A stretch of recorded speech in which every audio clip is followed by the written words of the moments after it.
Hello and welcome to the show with stories about superstores, haunted towns, and happenstance encounters to leave you speechless. I'm your host, Stefan, and each week I'm going to bring you a short story to tantalize your imagination. I will tickle the ticking time clock in your brain part, and I will leave you wondering, is this guy okay? To which I will reply,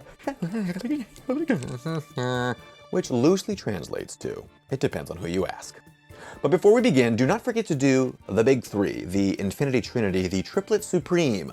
Like, subscribe, and share. Not just here, no. We live on Spotify, where there's even longer short stories, Instagram, TikTok, and the homeland of the original tech bro, Facebook. Without further ado though, with not a minute longer of delay, here is this week's short story, The Superstore. Enjoy. This superstore is a debilitating palace. The aisles reach up like playgrounds built into the sky. The endless carts move like metal cattle attached to wagons on a concrete Oregon trail. And people peruse portions that could feed a family of 10, like newborn mice in a cheese shop. Holding his mom's hand is little Tyler's anchor. He squeezes tight, afraid of where the ripping current of Costco inertia will take him away to. First, they get fruit, then bread, then sandwich meat. Mom lets go of his hand to grab each item. His fingers transition to the metal wagon like they are jumping between two skyscrapers, and back again. Each cart has its own voice, personality, and cadence. Their cart has a front left wheel pointing to the right at all times. It barely even touches the ground as they move, and it lets out a low squeak, as if to imitate an old door whimpering open. They finally reach the snack aisle, and as they turn to go down it, little Tyler feels his left foot snag on something. Without thinking, as children do, he reaches down to check on his shoe. He does this not realizing he'd lifted his hand from his only anchor and is about to float away into the sea of capital and goods. His laces are tangled from bouncing back and forth, slowly coming undone together in one drunken-looking pile of strings. He finishes tying his shoe, only to look up and learn a horrible truth. Mom is gone. He looks behind him, left, right. He walks down the aisle. Each step feels like walking through a dangerous jungle. The sounds coming from carts, conversations, and samples blur into an anxious white noise. A woman says, "Excuse me," causing him to jump out of her way like she's a snake shaking a rattle, only to bump into a sample stand where the person behind the stand tries to speak to him, but he runs away.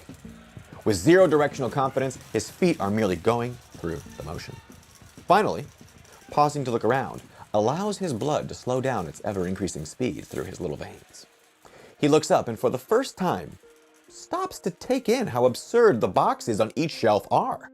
They are the size of his upper body, and some look like they could be renovated into a modest living space. All the colors are splashing and shouting from boxes trying to get him to take them home. Going down another aisle provides the same experience, and another, and another, and another.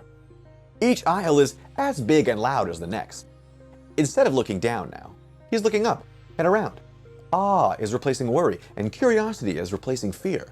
He sees now. This place is like an amusement park of foods and stuff.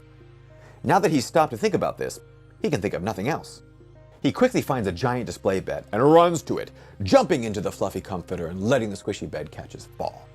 All of this newfound bliss is split in two by Mother's voice that cuts through the white noise of this crowded superstore. As he sits up, he is pulled into her arms while she hugs, scolds, and kisses him. She says she was looking everywhere for him. Little Tyler apologizes and tells her he's not afraid of Costco anymore. When she asks why, he thinks about it for a second. Then he says, I guess because now I see the fun, where before I only saw the fear.